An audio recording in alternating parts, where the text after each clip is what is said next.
할렐루야. 주님께서 부활하셨습니다. 우리 앞뒤 좌우로 인사하겠습니다. 우리 주님께서 부활의 첫 열매로 오셨습니다. 우리 인사하겠습니다. 아멘, 아멘. 자, 우리 부활주일 우리 하나님께서 우리에게 허락하신 말씀 우리 함께 보도록 하겠습니다. 우리 말씀 찾겠습니다. 민수기 36장 1절부터 13절까지 말씀 보겠습니다. 민수기 36장 1절로 13절까지 말씀 보겠습니다.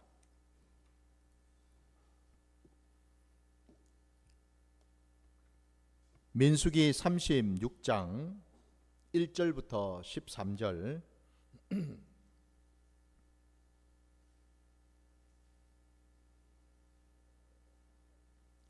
다 찾으신 줄 알고 말씀을 봉독하겠습니다.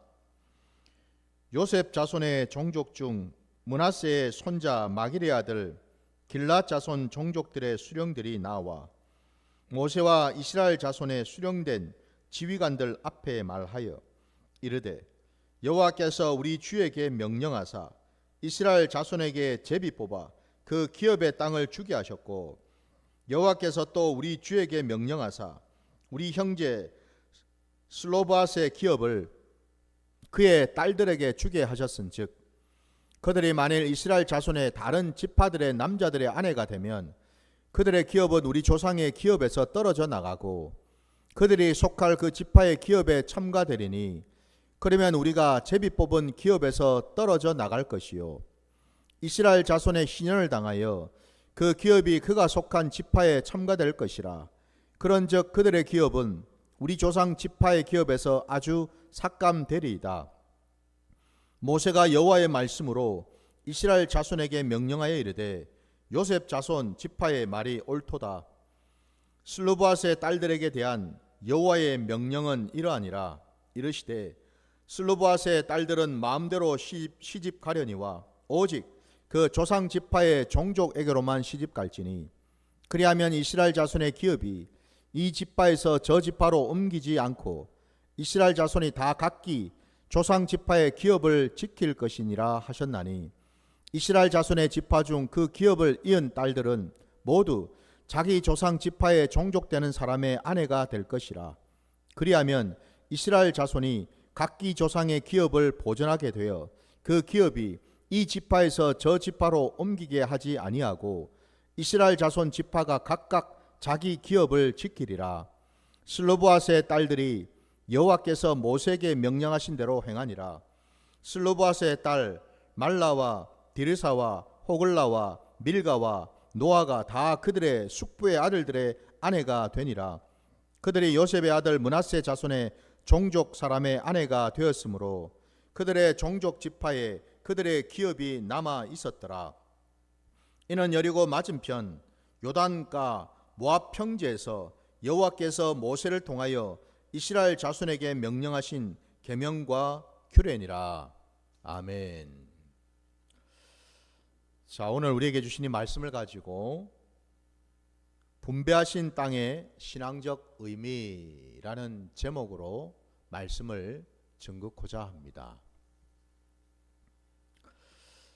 자, 오늘 우리가 읽은 이 본문, 여러분, 이 본문을 간단하게 제가 좀 설명을 먼저 좀 하자면은 지금 땅에 대한 말씀을 하고 계시죠. 하나님께서 지금 이스라엘의 12지파에게 그 가나안 땅에 있는 그 땅을, 약속하신 그 땅을 다 이제 분배를 했단 말입니다. 근데 그 분배한 그 과정에 한 가지 문제가 있었는데 그 문제가 뭐냐 하면은 오늘 본문에 나오는 대로 므낫세 지파가 나오죠. 이 므낫세 종족 가운데 그 지파의 우두머리 중에서 자녀가 말이죠. 자식이 아들이 아니라 딸들만 이렇게 낳고 죽은 아버지가 있더라 이 말입니다. 근데 전통적으로 구약에서는 여러분 그 지파가 대를 이어서 계속 이어질 때에 그리고 그 받은 그 땅을 약속받은 그 물려받은 그 땅을 그 다음 대로 이어갈 때에 아들을 통해서 이렇게 이어가게끔 했다라는 거예요. 근데 지금 이 집에는 이 슬로밧이라고 하는 이 사람의 집에는 자녀가 아들은 없고 딸만 다섯이더라는 겁니다. 그래서 아까 우리가 읽었던 대로 그 딸들의 이름이 11절 말씀에 쭉 나왔죠. 그죠? 딸만 다섯을 낳고 죽었어요. 그러니까 이제 어떤 문제가 생겼습니까? 원래 전통적으로는 그죠? 아들에게 그 땅을 이제 대대로 이제 물려줘서 그 기업을 잇도록 했는데 지금 이 슬로보앗 가문 같은 경우에는 아들이 없고 딸만 남은 거죠. 그 이 일을 어떻게 하냐? 관례대로 한다면은 일반적으로는 아들이 없으니까 그러면 결국 그 땅은 아들이 없으니 그 땅을 어떻게 이제 처리를 할 것인가?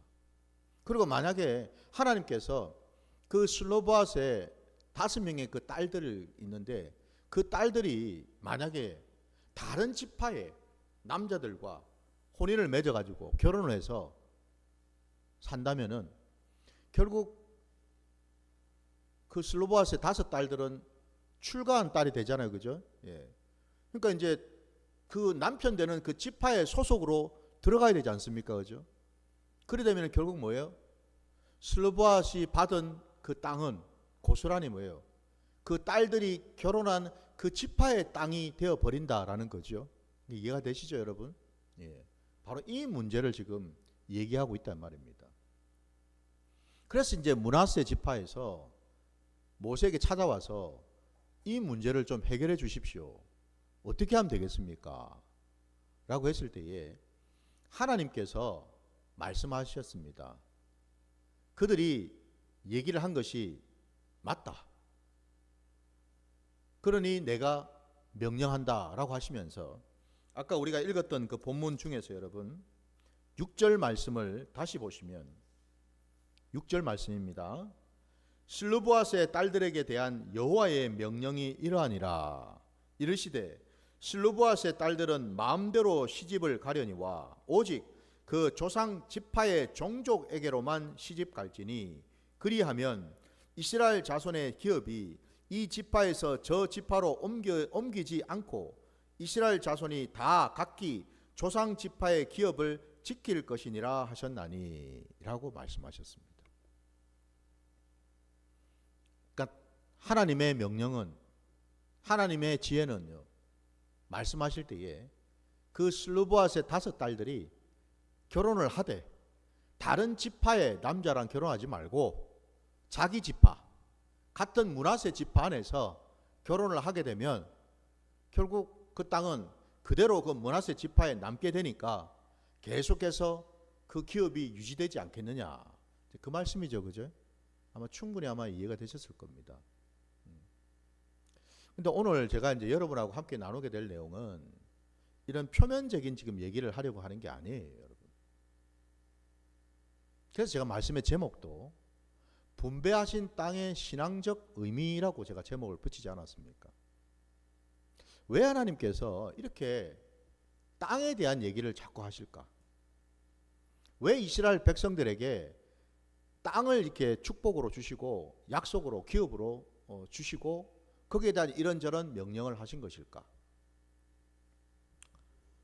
이 신약시대를 살아가는 우리에게도 여러분 하나님이 땅 주신다면 얼마나 좋겠습니까? 땅이 없어서 그렇지. 땅 주시면 우리도 얼마나 룰루랄라 감사할까요? 근데 여러분, 신약시대를 살아가는 저와 여러분이 이스라엘의 지금 이 민수기 말씀을 보면서 그 이스라엘 구약의 이스라엘 12지파가 받았던 그 가나안 땅에 대한 여러분 분배받은 그 땅에 대한 얘기를 우리가 하려고 하는 게 아니라는 거예요. 솔직히 그게 여러분 우리하고 무슨 상관이 있습니까? 여기 여러분 혹시 이스라엘 가보신 분 계셔요? 안 계시죠, 그죠? 저도 참 외람되고 죄송하지만 저도 아직 이스라엘 땅을 밟아보지를 못했습니다. 아직 저도 성지순례를 가보질 못했어요. 무슨 얘기죠, 여러분? 이 신약시대를 살아가는 우리에게 저 멀리 떨어져 있는 그 이스라엘 땅, 그 땅, 특히나 그 가나안 땅, 그 땅을 여러분 우리가 굳이 가서 확인하고, 아이고 이 땅을 어느 지파가 받았지, 이 땅을 어느 지파가 받았지. 물론 그것도 여러분 성경을 좀 공부하는 데는 조금 도움은 되겠죠. 뭐. 근데 우리는 지금 여러분 성경을 공부하는 것보다도 우리가 해야 될 건 뭐죠? 하나님의 말씀을 생명으로 받아서, 진리로 받아서 우리의 신앙으로 심어야 될 줄 믿습니다. 우리는 여러분 하나님을 믿고 하나님을 의지하고 하나님 말씀에 순종하기 위해서 우리는 말씀을 보는 거지, 저 이스라엘 땅에, 그 땅에 가나안 땅이 어디 붙어 있고 그 땅에 여러분 뭐 유다 지파가, 므낫세 지파가 등등의 여러 지파들이 땅을 어디부터 어디까지 분배받았고, 사실 그걸 우리가 알려고 하는 건 아니에요, 여러분. 왜 그러면은 오늘 이 말씀이 저와 여러분에게 하나님께서 주셨냐라는 겁니다. 첫째는 여러분, 하나님께서 이 땅에 대한 말씀을 하신 것은 이건 하나님의 약속이지요. 먼저는 여러분 이 땅에 대한 얘기를 우리가 할 때 반드시 먼저 언급해야 될 것은 여러분, 설령 이스라엘 12지파가 땅을 분배받았다 하더라도 분명히 알아야 될 것은 그 땅은, 그 땅의 소유는 그들이 아니라는 겁니다. 그 땅의 주인은 누구세요? 하나님이시죠. 하나님이 그 땅의 원주인이시다라는 겁니다. 하나님께서 그들을 적과 꿀이 흐르는 땅으로 인도하셔서 하나님께서 그 가나안 땅에 살고 있는 족속들을 몰아내시면서 그 땅을 하나님이 주셨습니다. 이스라엘 백성들이 여러분 그 땅을 얻기 위해서 뭘 했습니까, 여러분? 뭐 땅을 팠습니까? 개간을 했나요? 농사를 지었습니까? 성을 쌓았습니까? 아니죠, 여러분. 하나님께서 모든 것을 이루신 줄 믿습니다. 그 땅은 하나님의 소유죠, 여러분. 그래서 반드시 여러분 이 땅에 대한 말씀을 할 때에 우리가 먼저 깨달아야 될 것은요, 그 땅의 진짜 소유주는 하나님이시다라는 거예요.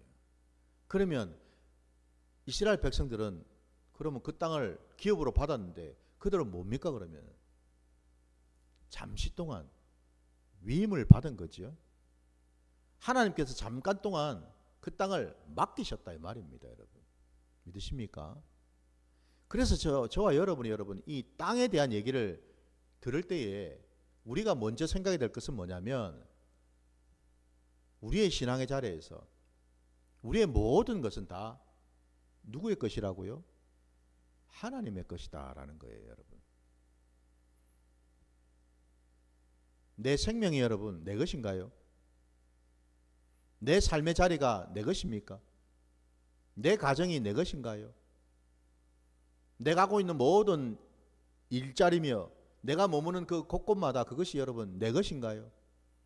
내가 거기에 발을 디디고 있고 내 수고를 하고 있고 내가 열심을 내고 있고 내가 발바닥에 땀이 나도록 애쓰고 힘쓰고 있으니까 그게 내 것인가요, 여러분? 아니죠, 여러분. 적어도 저와 여러분이 하나님을 믿는 신앙 안에 있는 자들이라면 분명히 우리가 고백해야 될 것은 우리는 하나님이 지으신 자들이라는 거죠. 하나님이 우리의 생명도 주셨고 하나님이 우리에게 건강도 주셨고 하나님이 우리의 이 육신도 주셨고 하나님이 우리가 살아가는 모든 환경을 허락하신 줄 믿습니다. 땅에 대한 얘기를 할 때 우리가 이 첫 번째 명심해야 될 것이 이 부분입니다. 이 땅은 우리의 땅이 아니라는 거예요. 하나님의 것이다라는 겁니다. 우리는 그저 청지기라는 겁니다. 청지기가 뭡니까, 여러분? 주인이 맡긴 것을 받아서 그것을 잘 관리하는 거죠, 여러분. 그죠? 잘 관리하는 거예요. 관리하고 유지하고 보존하고, 그리고 더 나아가서는 여러분 열매를 맺는 거죠, 여러분. 이게 청지기가 하는 일입니다. 그러니 부디 여러분 청직인 저와 여러분, 우리는요, 하나님이 내게 맡기신 것들, 내 생명도, 내 몸도, 내 가정도, 교회도, 직장도, 어디든지 하나님이 내게 맡기셨다라는 사실을 늘 기억하시기 바랍니다. 여러분, 우리 창세기 말씀을 잠깐 한번 가보겠습니다. 우리 창세기 말씀, 창세기 여러분 2장으로 한번 가보겠습니다. 창세기 2장입니다, 여러분. 2장에 어디 보시냐면 8절과 9절을 한번 보시기 바랍니다.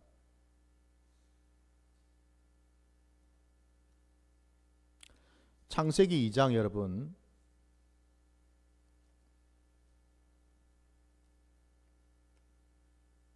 8절과 9절 말씀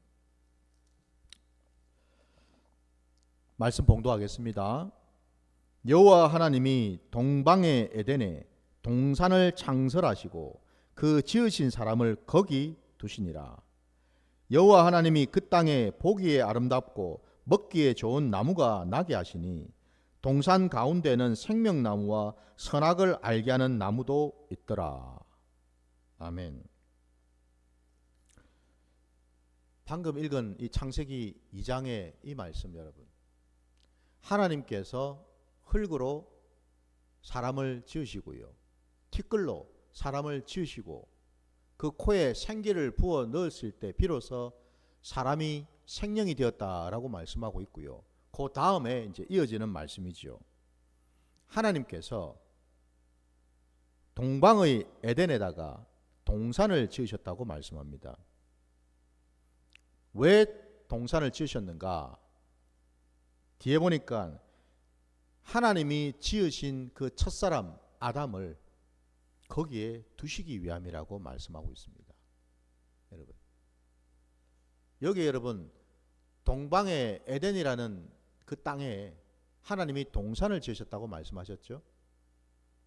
왜 제가 여러분 민수기 말씀을 우리가 나누다 말고 창세기 말씀으로 가서 보자고 했냐면은, 사실은 여러분 이스라엘 백성들이 받았던 그 약속의 땅, 그 가나안 땅이 뭔가? 그 땅이 다름이 아니라 여러분 이 에덴 동산과 같다라는 겁니다. 에덴 동산과 같은 땅이에요. 왜 그렇습니까? 한번 여러분 곰곰이 생각해 보십시오. 하나님께서 이스라엘 백성들을 가나안 땅으로 주신 것도 뭐 때문입니까? 그 땅을 맡기신 거죠, 그죠? 그렇죠. 아까 앞서 말씀드렸죠. 잠깐 동안 맡기셨어요. 뭐 하라고요? 관리하라고, 유지하라고, 지키라고, 보존하라고, 청지기로 부르셨다 이 말입니다. 마찬가지로 창세기 그 첫사람을 하나님이 지으시고 동방 에덴에다가 동산이라는 그 땅을 지으신 까닭도, 그리고 거기에다가 첫사람 아담을 두신 까닭도 뭐란 말입니까? 그 땅을 지키라고, 유지하라고, 보존하라고, 관리하라고 맡기신 거죠, 그죠? 왜 제가 그 말씀 드리냐면, 아까 우리 창세기 2장 8절과 9절 말씀을 읽었는데 그 뒤에 여러분 이제 15절을 다시 한번 보십시오. 창세기 2장 15절 말씀을 한번 보시기 바랍니다. 창세기 2장 15절 한 절 말씀입니다. 자, 다 찾으셨으면 제가 말씀을 봉독하겠습니다. 여호와 하나님이 그 사람을 이끌어 에덴 동산에 두어 그것을 경작하며 지키게 하시고 라고 되어 있지 않습니까, 여러분? 그냥 여러분 하나님께서 에덴 동산에다가 첫사람 아담을 두신 것이 그냥 빈둥빈둥 거리면서 거기서 그냥 호요식하면서 그냥 놀고 먹고 그냥 자라고 그냥 두신 게 아니라 이 말이에요, 여러분. 하나님이 첫사람을 에덴 동산에다가 두신 까닭은 15절 말씀처럼요, 그것을 그 땅을요 경작하고 지키게 하기 위해서라고 말씀하지 않습니까?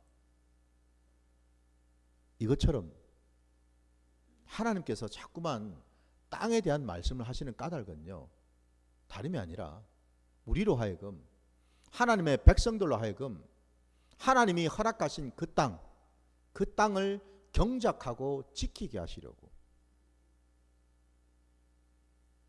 우리를 청지기로 삼으셔서 우리로 하여금 하나님의 말씀에 순종해서 하나님이 허락하신 그 땅을 경작하고 지키게 하려고요. 바로 이게 첫 번째 하나님이 우리에게 땅에 대한 말씀을 하신 까닭입니다. 두 번째, 하나님께서 왜 이스라엘 백성들에게 이 가나안 땅을 그렇게 주고 싶어 하셨는가? 그 땅에 살도록 하나님이 허락하셨는가?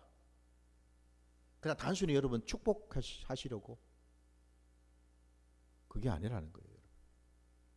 두 번째는 뭐냐? 여러분, 우리가 분명히 알아야 될 것은요. 여기서 말하는 이 땅요. 가나안에 있는 그 땅, 에덴에 있는 그 땅, 그 동산 그 땅 말입니다. 이 땅이 뭐를 의미할까요? 그냥 여러분 흙먼지 막 풀풀 나는 그런 땅? 초목이 막 올라오는 어떤 그런 땅?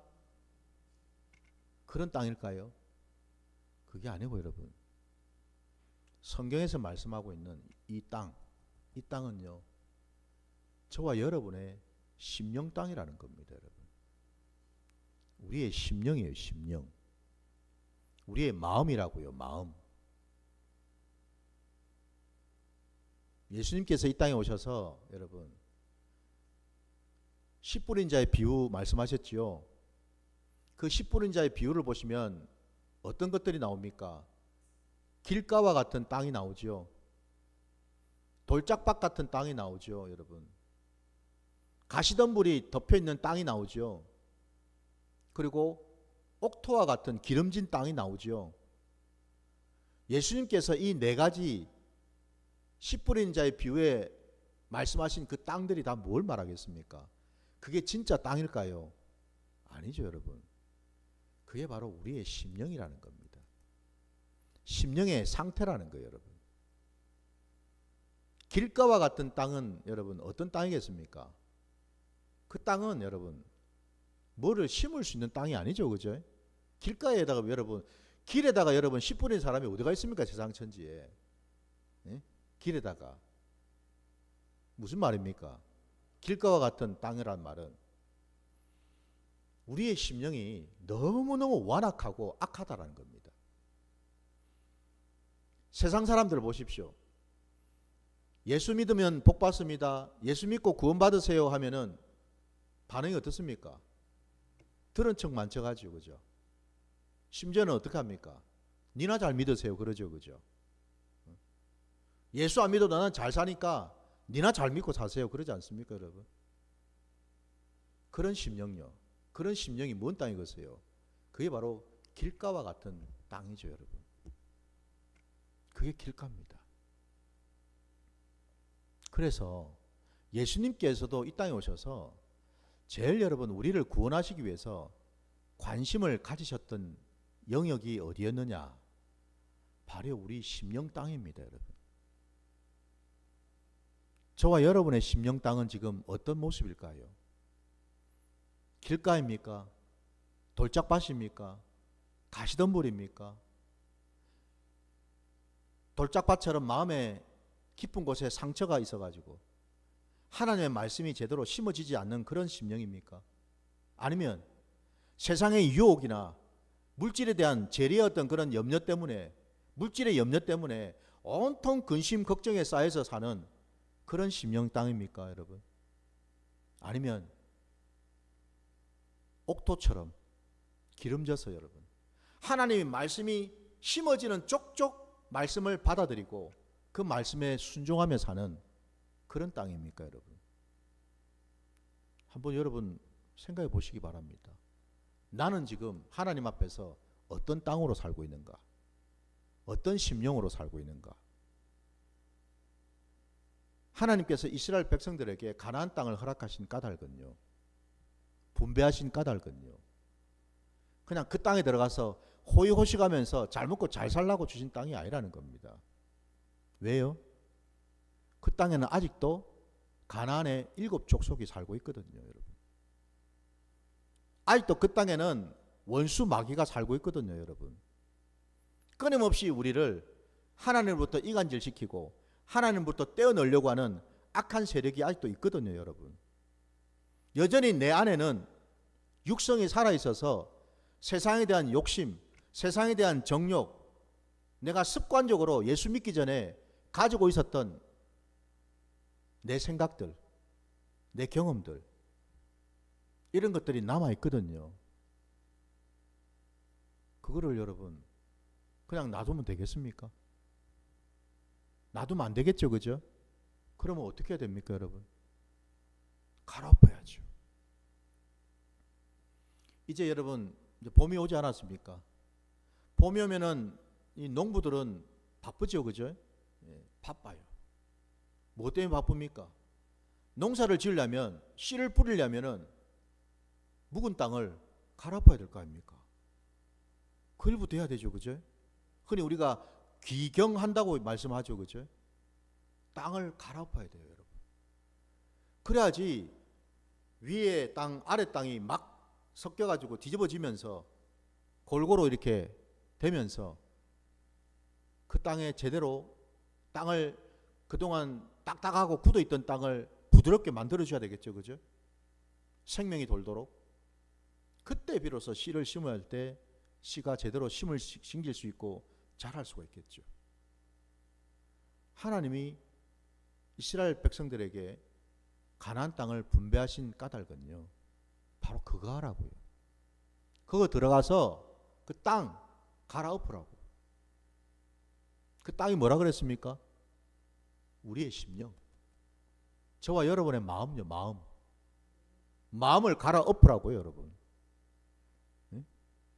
여전히 세상에 젖어 있고 여전히 내 욕심대로 살아가는, 내 계획대로 내 뜻대로 살아가는 그런 악한 마음 갈아엎으라는 거예요. 그래서 아까 우리 창세기 2장 15절 말씀 끝자락에도 첫사람을 그 에덴 동산에 두셔서 하신 일이 그것을 경작하며 지키게 하시고라고 되어 있지 않습니까, 여러분? 그것을 경작하라고 말씀하십니다. 갈아엎으라고. 오늘 여러분 이 부활주일에 저와 여러분이 새 사람이 된 줄 믿습니다. 부활의 여러분 열매라는 의미는 다른 게 아니에요. 우리가 옛사람을 주님과 함께 십자가에서 못 박고 장사되고 다시 사흘 만에 주님과 함께 그 아리마다의 요셉의 장사되었던 그 무덤에서 함께 주님 손잡고 나오는 거죠. 그게 부활입니다, 여러분. 그 말은 이것은 뭐예요? 우리의 옛사람은 죽었다라는 겁니다. 그게 부활한 사람의, 부활을 증인으로 사는 자의 모습이지요. 그 부활의 증인된 저와 여러분이 이 땅을 사는 동안 우리가 해야 될 일은 뭘까요? 다 하나입니다. 날마다 구원을 이루어 가야 되겠죠. 그 구원을 이루어 가기 위해서는 여러분 무엇보다도 해야 될 일은 우리의 마음 땅, 우리의 심령 땅을 날마다 말씀으로 갈아엎으시기 바랍니다. 갈아엎으세요. 말씀으로 갈아엎으면 내 생각도 바뀌고 내 습관도 바뀌고 내 말투도 바뀌고 내 표정도 바뀌고 내 삶의 자리가 바뀝니다. 우리가 여러분 힘이 없고 연약한 모습으로 살아가는 것이 왜일까? 분명히 제가 말씀드릴게요, 여러분. 영을 알면 여러분 알거든요. 묶여서 그렇습니다. 아니 목사님, 나는 뭐 밧줄로 묶인 적이 없는데요. 응? 나는 이렇게 자유 안 돼요. 뭘 자꾸 묶였다 그럽니까? 눈에 보이는 밧줄에 묶인 게 아니고 여러분 수갑에 채웠자는 말이 아니고 뭐에 묶인 겁니까? 악한 세력에게 묶였다 이 말입니다, 여러분. 악한 영들에게 묶여 있다 이 말이에요. 그러니까 묶인 줄도 모르고 사는 거예요. 부디 말씀을 갈아엎어서, 말씀으로 우리 마음을 갈아엎어서 이제는 우리가 가나안 땅에 있던 그 7 족속들, 그 악한 세력을 몰아내고 주님과 함께 승리하며 살아가시기를 주의 이름으로 축원합니다. 자, 오늘 말씀 우리 여기까지 하고요. 우리 찬양 부르시면서 우리의 영원하신 기업이신 우리 주님을 찬양하기를 원합니다.